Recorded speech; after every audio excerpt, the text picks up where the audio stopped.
नमस्कार दोस्तों, मैं शिवेश मिश्रा एनजीईआरटी ऑफिशियल में आपका स्वागत करता हूं। जो भी स्टूडेंट यूपी पुलिस की तैयारी कर रहे हैं उनके लिए एक चक्षु प्रकाशन लेके आया है, बहुत ही शानदार बुक। आप वो मार्केट में उपलब्ध है, उसका पीडीएफ हमारे बगल में आपको दिखाया जा रहा है। आप उसको देखिए, इसको जिसके जो प्रीवियस ईयर क्वेश्चन दिए जा रहे हैं उसको सॉल्व कीजिए। इसमें जो आपको क्वेश्चन पेपर दिए जा रहे हैं आप उसको एक बार उसको सॉल्व कीजिए। आप इसको देखिए, बहुत ही शानदार बुक है।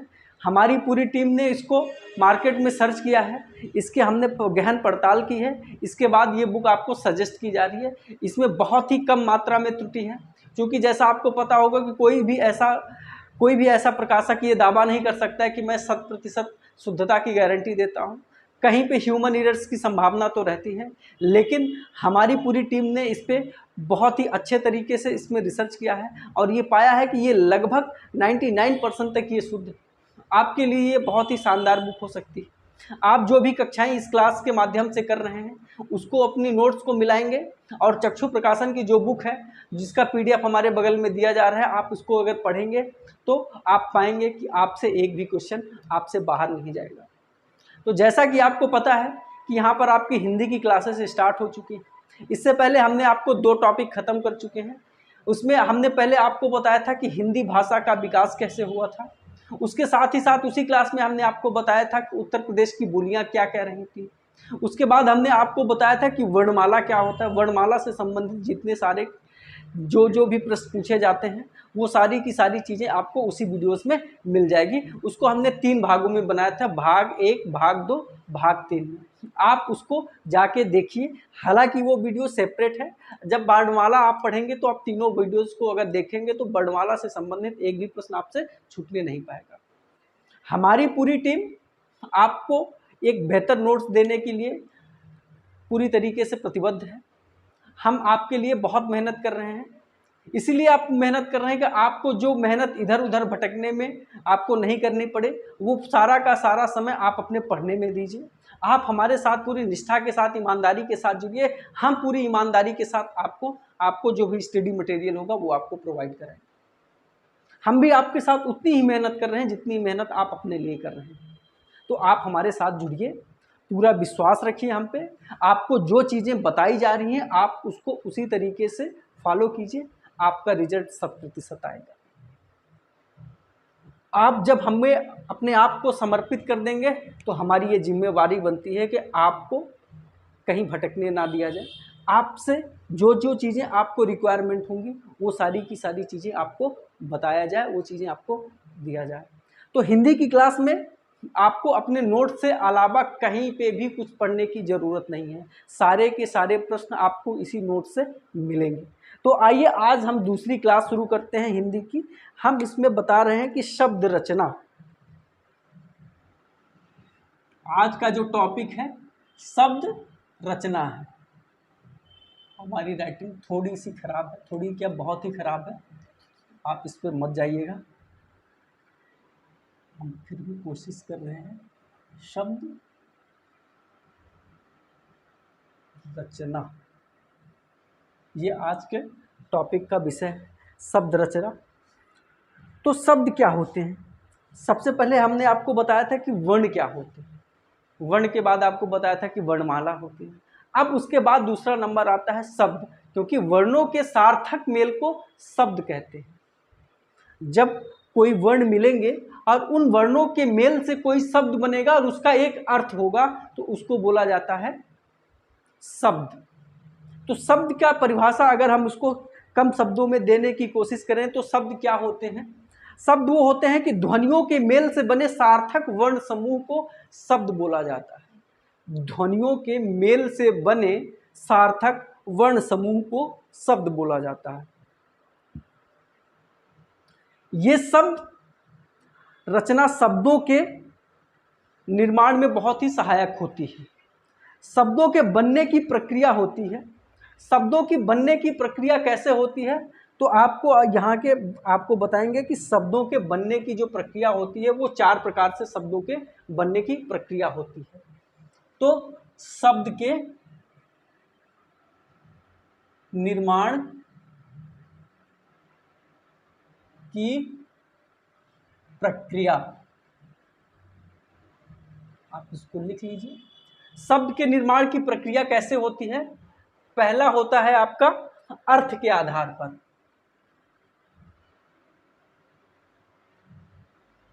अर्थ के आधार पर कितने शब्द होते हैं आपके? 2 शब्द होते हैं। कौन कौन से होते हैं हम वो आगे पढ़ेंगे, लेकिन अभी आप इसकी हेडिंग डाल लीजिए। इसके बाद आता है आपका दूसरा आता है, अर्थ के बाद आता है आपका प्रयोग के आधार पर।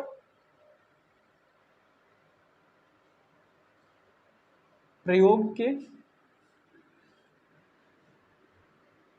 आधार पर शब्द के भेद, इस पे भी 2 माने गए हैं। इसके बाद आता है आपका रचना के आधार पर शब्द के भेद। ये डायरेक्ट प्रश्न पूछे जाते हैं। रचना के आधार पर शब्द के भेद। और चौथा होता है स्रोत या उत्पत्ति।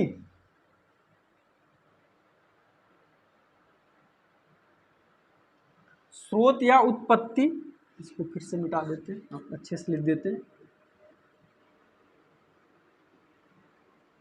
स्रोत या उत्पत्ति के आधार पर शब्द के भेद। इसके आधार पर होते हैं 4 भेद माने गए हैं, और यहाँ पे माने गए हैं आपके 3 भेद। तो जैसा कि हमने आपको बताया कि शब्दों के निर्माण कैसे होता है, तो शब्द के निर्माण की प्रक्रिया होती है। शब्द के अर्थ के आधार पर शब्द कितने बनाए जाते हैं? 2 शब्द बनाए जाते हैं। प्रयोग के आधार पर शब्द के कितने भेद होते हैं? 2 भेद होते हैं। इसी तरीके से रचना के आधार पर शब्दों के 3 भेद बताए गए हैं, और स्रोत या उत्पत्ति के आधार पर शब्द के 4 भेद बताए गए हैं। अब आइए एक एक करके इन दोनों को, इन चारों शब्दों को समझने की कोशिश करते हैं कि ये 4 शब्द कैसे होते हैं, इनके क्या क्या आधार बताए गए हैं। तो आप हेडिंग डाल लीजिए, अर्थ के आधार पर शब्द के भेद होते हैं। तो अर्थ के आधार पर कौन कौन से शब्द होते हैं? एक होता है आपका सार्थक शब्द, आपने देखा होगा कि सार्थक शब्द।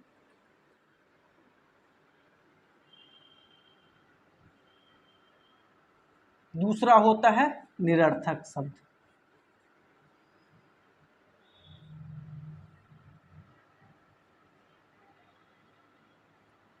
ये सार्थक शब्द और निरर्थक शब्द क्या होते हैं, आप इसको देखिए। आप इसका एक बार स्क्रीनशॉट ले लीजिए, उसके बाद हम आपको बताते हैं। सार्थक शब्द और निरर्थक शब्दों के बारे में बताते हैं। जिन शब्दों से अपेक्षित अर्थ की हमें अनुभूति होती है कि हमें उससे अपेक्षित अर्थ की प्राप्ति होगी, उसको बोला जाता है सार्थक शब्द। और जिनसे हमें किसी भी अर्थ की हमें अपेक्षित नहीं होते हैं, उनको बोला जाता है निरर्थक शब्द। जब कहने का तात्पर्य कि जब किसी भी शब्द से हमें उसके अर्थ की हमें अनुभूति होगी कि ये इसका कुछ ना कुछ अर्थ होगा, उसको बोला जाता है सार्थक शब्द। जैसे सार्थक शब्द में कोई भी आप शब्द लीजिए, आप जैसे क्या लेंगे आप? सार्थक शब्द क्या? किसी का नाम ले लो, किसी का नाम, जैसे रमेश, महेश, या कोई आम, कोई क्रिया ले लो आप, से खड़ा, खड़ा होना, ये खड़ा एक शब्द हो गया। खाना एक शब्द हो गया। ये सब, इन सभी का कुछ ना कुछ मतलब है, कुछ ना कुछ अर्थ है, इसलिए ये क्या शब्द हुए? ये सार्थक शब्द हुए। निरर्थक शब्द क्या होते हैं? जिनसे कोई अर्थ की उत्पत्ति नहीं, इससे कोई अर्थ की प्राप्ति नहीं होती है, लेकिन ये शब्दों के साथ आकर के उसकी महत्ता को बढ़ा देते हैं। निरर्थक शब्दों का प्रयोग भी सार्थक अर्थ को प्राप्त करने में इसका प्रयोग किया जाता है, लेकिन इसका इंडिविजुअल, इसका व्यक्तिगत कोई अर्थ नहीं होता है।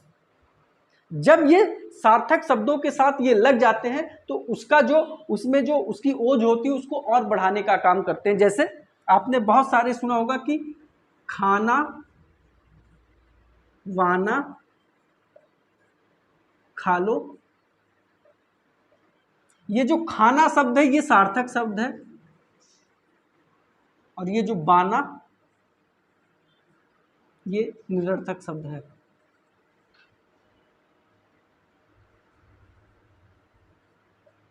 आप यहां देख पा रहे होंगे कि एक ही शब्द है, उसके अलग अलग वो दिए जा रहे हैं। जैसे खाना वाना खा लो, पानी वानी पी लो, पानी वानी।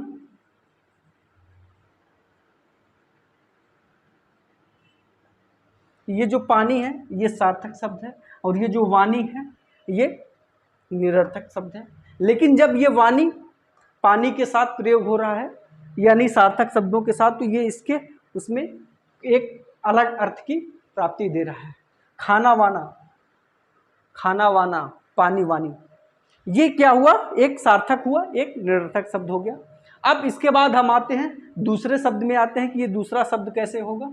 ये अर्थ के आधार पर हमने बता दिया आपको कि दो शब्द दो होते हैं। एक होता है सार्थक शब्द होता है, दूसरा होता है निरर्थक शब्द होता है। इसके बाद हम आपको बताएंगे कि प्रयोग के आधार पर शब्द कितने भेद, शब्द के क्या भेद होते हैं। हमने आपको अर्थ के आधार पर बताया, प्रयोग अब आपको बताएंगे प्रयोग के आधार पर।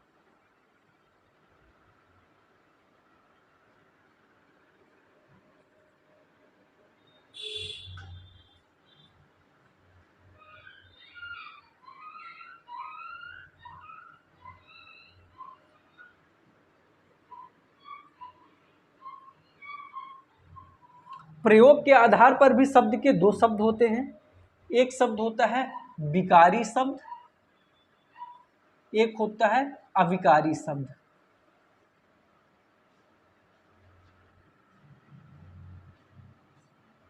एक होता है विकारी शब्द, एक होता है अविकारी शब्द। आप इसको लिख लीजिए, फिर हम आपको इसको बताते हैं। आइए देखते हैं कि विकारी शब्द क्या होते हैं। विकारी शब्द वो होते हैं कि जिनके रूप में परिवर्तन हो जाता है, उसको बोला जाता है विकारी शब्द। जैसे संज्ञा, सर्वनाम, विशेषण, ये सब सारे शब्द क्या बोले जाते हैं? इनको बोला जाता है विकारी शब्द बोले जाते हैं। अविकारी शब्द क्या होते हैं? अव्यय। अव्यय मतलब जिनका व्यय नहीं होता है। जैसे राजा है, अगर इसका स्त्रीलिंग में हम परिवर्तन करेंगे तो ये क्या हो जाएगा? रानी हो जाएगा। संज्ञा है, सर्वनाम में भी इसका लिंग वचन कारण के आधार पर इनमें क्या होता है? परिवर्तन हो जाता है, इसलिए इनको बोला जाता है विकारी शब्द। और इनमें किसी भी आधार पर अव्यय नहीं होता है, इसलिए इनको बोला जाता है अविकारी शब्द बोला जाता है। जैसे विकारी शब्द में, जैसे एक दौड़ना, हम यहाँ पे एग्जाम्पल लेते हैं। दौड़ना एक मूल शब्द हो गया दौड़ना, तो इसमें हो जाएगा दौड़े, दौड़ी,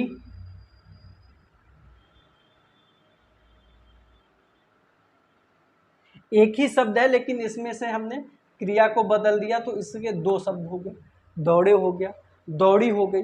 इसी तरीके से अगर जो अविकारी शब्द होते हैं वो कभी भी बदलते नहीं। अविकारी शब्दों के एक दो एग्जाम्पल हम लेते हैं। यद्यपि, तथापि, लेकिन, किंतु, परंतु, जितने भी आपके अव्यय शब्द होते हैं सब के सब क्या होते हैं? अविकारी। अव्यय का मतलब ही होता है जिसका व्यय नहीं होता है, जिसका क्षरण नहीं होता है। तो हम आपको बताया कि प्रयोग के आधार पर शब्द के कितने बोध होते हैं? विकारी शब्द होते हैं, अविकारी शब्द होते हैं। हम इसकी एक एक क्लास को, एक एक चीज को अच्छे से पढ़ेंगे। ये सब टॉपिक है। संज्ञा को हम आपको अलग से बताएंगे, सर्वनाम को बताएंगे, विशेषण को बताएंगे, क्रिया को भी बताएंगे। इसी तरीके से आपको अव्यय की एक अलग से क्लास टॉपिक ही रहेगा पूरा।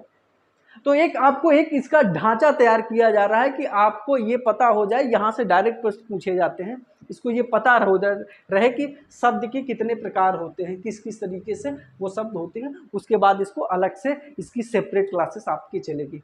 आप ये मत समझिए कि यहाँ पे संज्ञा को यहाँ पर एक नाम संज्ञा लिख दिए, यहीं पे एक क्लास खत्म हो गई। नहीं, यहाँ पर इसको आप शब्दों से परिचित कराया जा रहा है कि विकारी शब्द क्या होते हैं, अभिकारी शब्द क्या होते हैं, विकार किस किस आधार पर लाया जा सकता है, संज्ञा से, सर्वनाम से, विशेषण से। इसी तरीके से जो अव्यय होते हैं इस पर कौन कौन सी चीज़ें नहीं बदल सकती हैं। आप इसका स्क्रीनशॉट ले लीजिए, इसके बाद हम इसमें आगे इसको आइए दोस्तों, हम आगे इसको चर्चा इस क्लास को आगे बढ़ाते हैं और ये देखते हैं कि रचना के आधार पर कितने शब्दों के क्या भेद होते हैं। ये जो है आगे रचना के आधार पर शब्द के भेद। इस आधार पर शब्द के 3 भेद माने गए हैं। रूढ़ शब्द, दूसरा है आपका यौगिक शब्द,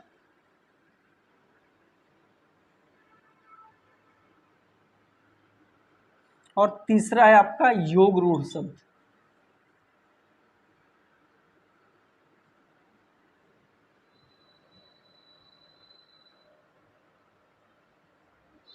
रूढ़ शब्द क्या होते हैं, यौगिक शब्द क्या होते हैं और योग रूढ़ शब्द क्या होते हैं। आप इनको तीनों को आप इसका स्क्रीनशॉट ले लीजिए, इसको लिख लिया होगा। अब आइए तीनों शब्दों को हम एक एक करके इसको समझते हैं कि ये रूढ़ शब्द क्या होते हैं, रूढ़ शब्द क्या होते हैं। रूढ़ शब्द दरअसल वो शब्द होते हैं जिनके और अधिक सार्थक खंड ना हो सके, उनको रूढ़ शब्द बोला जाता है। मतलब जिन शब्दों को खंड करने से उसका अर्थ बदल जाता है और वो निरर्थक हो जाते हैं, वो अपने अस्तित्व को समाप्त कर देते हैं, उनको बोला जाता है रूढ़ शब्द बोला जाते हैं। जैसे हवा, पानी, दूध और बहुत सारे ऐसे शब्द हैं।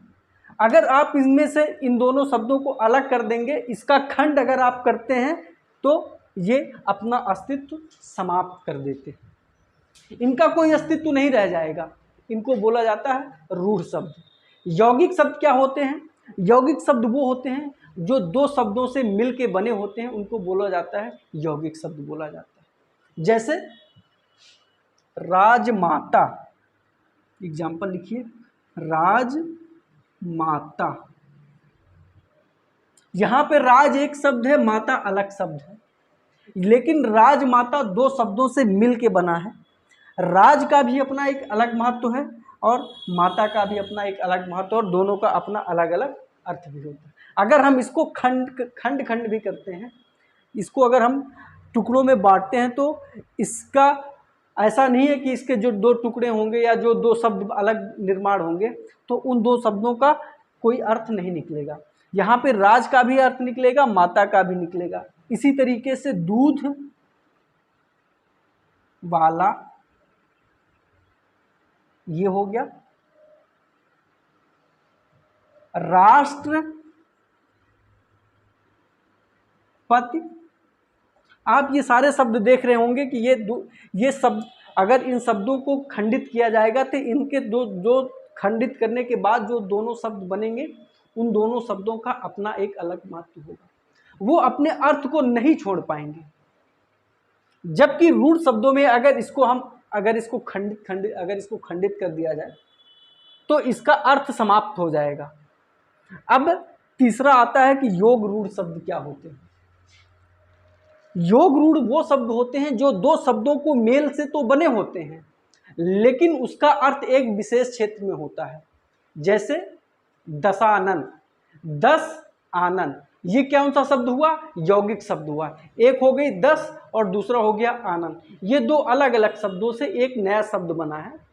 लेकिन दशानन का प्रयोग रावण एक विशेष अर्थ में किया जाता है। तो जितने भी बहुव्रीहि समास, जब आप समास पढ़ेंगे तो जो बहुव्रीहि समास के जितने भी एग्जाम्पल होंगे वो सब के सब आपके योग रूढ़ शब्द में आपके माने जाएंगे। जैसे दशानन,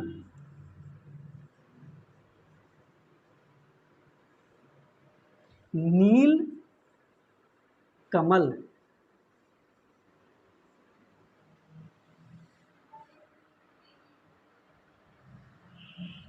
लंबोदर, ये शब्द आप देख रहे होंगे। लंबोदर यानी कि गणेश भगवान, नील कमल एक ऐसा वो एक विशेष अर्थ में इसका अर्थ होता है। इसी तरीके से दशानन हो गया। तो आप यहाँ पे देख पा रहे होंगे कि योग रूढ़ वो शब्द होते हैं जिनका होते तो यौगिक शब्द हैं, लेकिन वो किसी खास क्षेत्र में वो रूढ़ हो जाते हैं, इसका दूसरा अर्थ नहीं हो पाता है। अब ये जो यौगिक शब्द होता है, इसके बनने की जो प्रक्रिया होती है वो 3 तरीके से होती है कि रूढ़ शब्द बनते कैसे हैं। ये सॉरी यौगिक शब्द, यहाँ पे हमने आपको नहीं बताया था कि यौगिक शब्द कैसे निर्माण होता है। यौगिक शब्द, तो यौगिक शब्द बनता है आपका उपसर्ग लगाने से, प्रत्यय से और समास से। जैसे में एक से बेअदब, अदब में हमने बे उपसर्ग लगा दिया तो क्या बन गया बेअदब, ये यौगिक शब्द हो गया। तो इसी तरीके से इसका सबका निर्माण होता है। आप इसको देख लीजिए, फिर हम इसको मिटाते हैं। और इसका जो आखिरी शब्द निर्माण का जो प्रक्रिया होता है, प्रकार होता है कि स्रोत या उत्पत्ति के आधार पर क्या होते हैं, उसको हम देखने की कोशिश करते हैं। आप इसका एक स्क्रीनशॉट ले लीजिए। ये दोस्तों, इसको हम आगे बढ़ाते हैं। हमने जो आपको बताया था कि शब्द के निर्माण की प्रक्रिया में 4 तरीके से शब्द बनाए जाते हैं।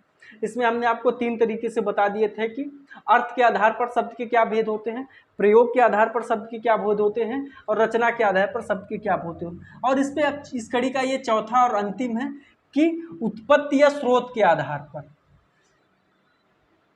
उत्पत्ति या स्रोत के आधार पर, स्रोत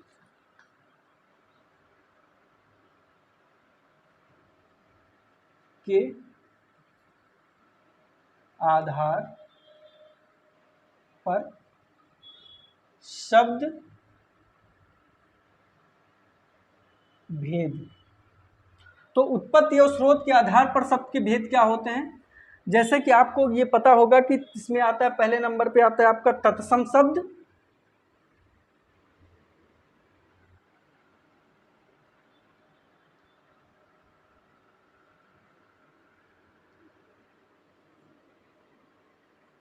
तत्सम शब्द। दूसरा होता है तद्भव शब्द,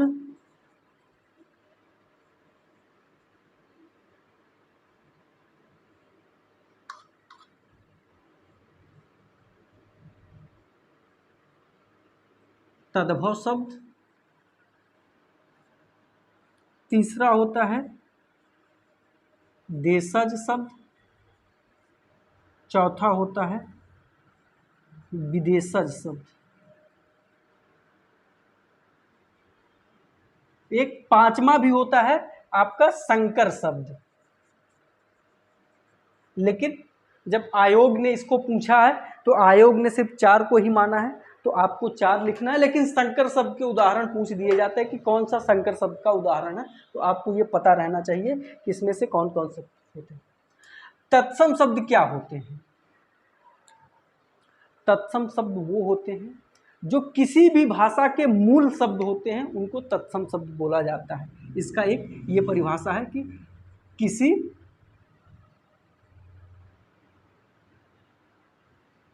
भी लिखिए, किसी भी भाषा के मूल शब्द को तत्सम शब्द कहते हैं।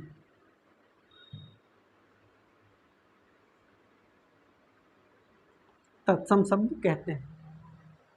इसको और आसान भाषा में कहिए तो संस्कृत निष्ठ जो लोगों में के जवान में चढ़ा हुआ था कि जो संस्कृत से मिलते जुलते शब्द होते हैं उनको बोला जाता है तत्सम शब्द बोला जाता है। लेकिन इसकी जो मूल परिभाषा दी गई है, जो आप किसी भी अच्छे राइटर की बुक को पढ़ेंगे तो वहाँ पर इसको उन्होंने संस्कृत निष्ठ भाषा ना कह करके यहाँ पर किसी भी भाषा के मूल शब्द को तत्सम शब्द कहा जाता है। अगर आप तत्सम, इसके बाद आता है तद्भव शब्द। किसी भी भाषा से विकसित नया शब्द को तद्भव शब्द बोला जाता है। किसी भी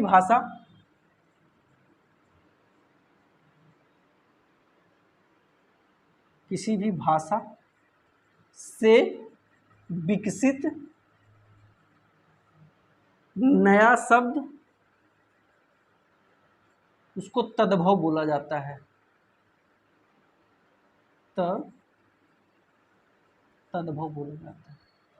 मूल रूप से जो हिंदी के जो तत्सम होते हैं मतलब संस्कृत, और जो हिंदी में उसका प्रयोग जैसे क्षेत्र खेत, क्षीर खीर, तो एक हो गया तत्सम, एक हो गया तद्भव। आप इसकी लिस्ट दी जाएगी, आप उसको PDF दिया जाएगा तो आप इसमें तत्सम शब्द और तद्भव शब्दों की बहुत सारे प्रश्न पूछे जाते हैं। जब वर्ड पावर आप पढ़ेंगे तो उसकी आपको लिस्ट बना के दे दी जाएगी, तो आपको ये समझ में आ जाएगा कौन सा शब्द तत्सम होता है, कौन सा शब्द तद्भव होता है। लेकिन आप यहाँ पर पढ़ रहे हैं तो इसकी परिभाषा आप देख लीजिए। देशज शब्द वो शब्द होते हैं जो कि अपनी देश में जन्मे शब्द होते हैं, उनको बोला जाता है देशज शब्द। जैसे लोटा, ढेला,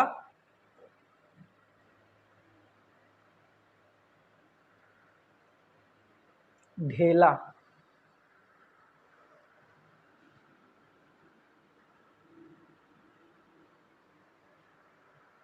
ये जो गांव में से संबंधित बच्चे होंगे उनको ये थोड़ा जल्दी समझ में आएगा। जो शहर से होंगे उनको थोड़ा सा ये सब सुनने में थोड़ा सा पता लगेगा। लेकिन जो बच्चे पूरी तरीके से गांव से बिलोंग करते होंगे, उससे संबंधित होंगे, तो ढेला शब्द को बहुत जल्दी आसानी से समझ जाएंगे। ढेला दरअसल जब खेत की जुताई होती है तो उसकी जो मिट्टी होती है और मिट्टी के जो टुकड़े होते हैं उसको ढेला बोला जाता है। तो ये लोटा हो गया, ये ढेला हो गया, ये पूरी तरीके से देशज शब्द हो गया। विदेशज यानी कि विदेशी भाषा से अपनाए हुए शब्द, जैसे कि फ्रेंच हो गए, टर्किश हो गए, आपका जापानी शब्द हो गया, चाइनीज़ शब्द हो गया, आपका अरबियन हो गया, आपके रोमन भाषा से हो गए। तो जो भी विदेशों से जो शब्द लिए गए हैं उसको बोला जाता है देशज शब्द बोला जाता है। संकर शब्द वो होते हैं जो दो शब्दों के मेल से बने होते हैं। जैसे रेल गाड़ी, आप देख रहे होंगे रेलगाड़ी, यहाँ पे मैं लिख देता हूँ रेल गाड़ी। रेल अलग शब्द है, गाड़ी अलग शब्द है। रेल कौन सा शब्द है? ये अंग्रेजी शब्द है, और गाड़ी क्या है? देशज है। तो ये क्या हो गया? ये दोनों शब्द मिलके क्या बन गए? संकर शब्द हो गए।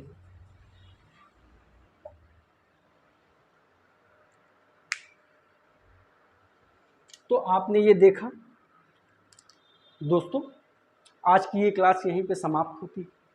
आज हमने पढ़ा कि शब्दों की उत्पत्ति, शब्दों की रचना कैसे होती है, इससे संबंधित जो जो भी प्रश्न पूछे जाते हैं हमने कोशिश करी है कि सबको आज ये पूरा का पूरी टॉपिक एक दिन में समाप्त किया गया है। अब आपको अगली कक्षा में कोई नया टॉपिक लेके हम आपको आएंगे। इसमें शब्दों के निर्माण से संबंधित जितने भी प्रश्न संभव हो सकते थे सारे के सारे प्रश्न यहाँ पे कवर किए गए हैं। आप इसको वीडियो को अच्छे से देखें, इसका नोट्स बनाएं और इसको पूरी तरीके ईमानदारी से इसका रिवीजन कीजिए। और आपको जो चक्षु प्रकाशन की जो किताब बताई गई है, जो बुक्स है, उससे आप इसका प्रैक्टिस लगाइए। आपसे एक भी प्रश्न नहीं छूटेंगे। इसी और आशा और विश्वास के साथ आज की क्लास यहीं पे समाप्त करता हूँ। धन्यवाद।